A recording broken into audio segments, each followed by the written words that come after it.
Greetings, fellow human beings. It is I, Nihilistic Nerd, and I have returned from the year 2045. COVID has annihilated the human race. The planet has turned against us, and monsters have taken over. Kind of like in the game I want to talk about today, the cycle. How do you describe the cycle? Battle Royale, but the emphasis is not on Battle Royale. Sure, you're killing other players, you're all dropping into an island or planet, and you kill each other, but the focus is more so on objectives. See, you don't necessarily get in first place by being the not dead people. You get in first place by completing the most objectives and getting the most points. There's multiple types of objectives, whether it's collecting minerals, collecting shrooms, harvesting oil, shooting monsters, shoot people too, mining for like weird oil, or my personal favorite, setting up a train and transferring it down a monorail path while defending it against other players because that gives you bank. This is where the game captures my attention.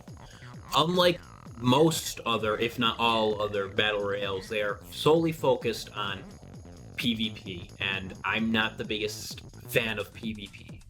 Not because I suck, totally not because I suck at PvP. I swear I don't suck at it. But it gives you something else to do. The typical match in the cycle generally runs like you drop down either solos, duos, or squads into this alien planet. It looks really cool. It looks like someone did acid and thought, what if I did acid and then decided to put capitalism into this?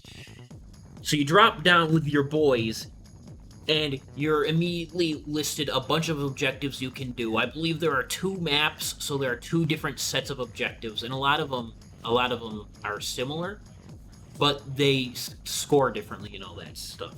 So you drop down, and usually the easiest ones to find are mineral patches. They tend to be right near the spawn point. So you go, you set up your mining probe thing, and then monsters come out. You shoot monsters.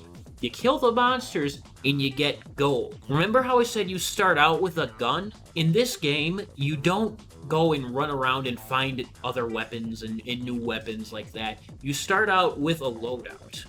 You do objectives. The objectives get you gold. You kill monsters. The monsters get you gold. You're working for this progression rather than searching for new guns. Albeit you are searching for new objectives and new resources, but you still generally have a loadout.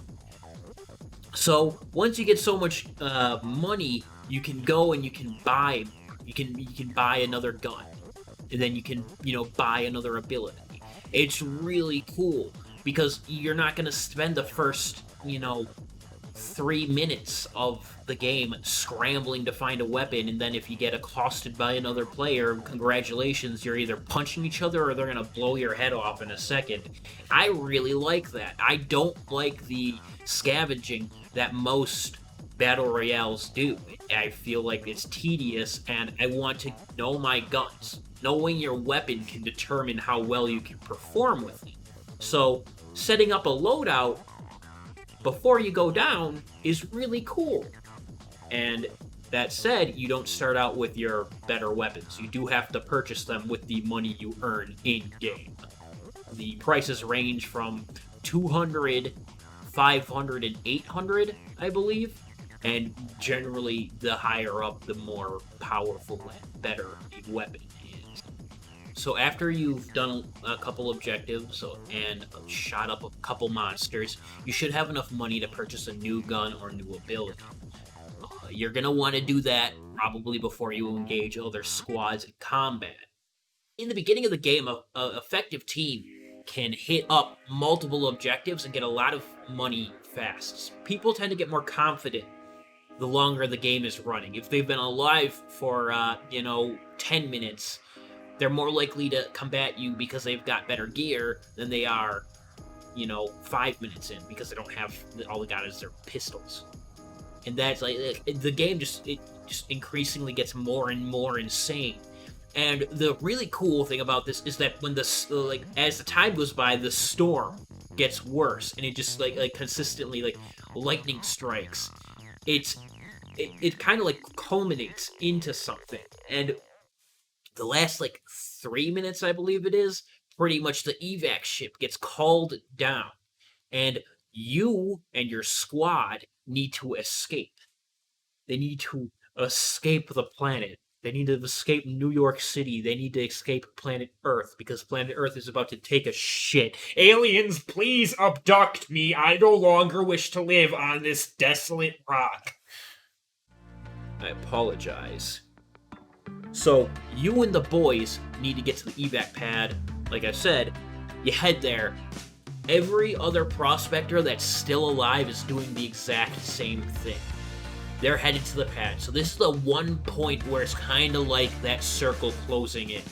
But it's a little bit different because there's just multiple paths. You know, it's not a circle, it's a timer. Everyone that is on the planet after that timer goes off will progressively take damage and eventually die. So everyone culminates into one spot to get onto this transport ship. And just all hell breaks loose. Sometimes you got people that camp the landing zone. They sit there with like a couple turrets and they try to make sure no one can get in, because if they can eliminate a whole squad, they might be able to eliminate the people in first place and possibly get a bonus. See, there are bonuses when you're playing with squads. If you get a full squad evac, I believe there's a little bonus for your your end game bonus points. And that is like insane. Who would stick around on a planet that is about to be like absorbed into the eye of God? If the eye of God was a hurricane, just so they could get some more points. It's glorious. Because I've done it myself. I kind of feel like an asshole doing it, but hey, it's fun ruining people's days sometimes. While there are some more nuanced aspects of the cycle, I'm not going to discuss them in this video. This video was just pretty much my impressions of what the cycle was and how I felt about the game. The cycle is an underrated gem. It takes a tired genre and puts a unique spin on it, pretty much transforming the genre. It is available free on the Epic Games. I'll have a link in the description below.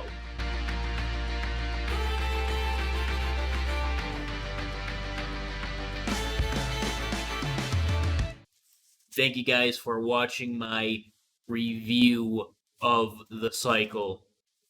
I'm not truly qualified to review this game because I'm not familiar with the genre and I've only probably put in 10 hours of the game so far. But I just wanted to talk about it because it's a fucking fun game. I'm definitely not qualified like, a game journalist. Have a good one.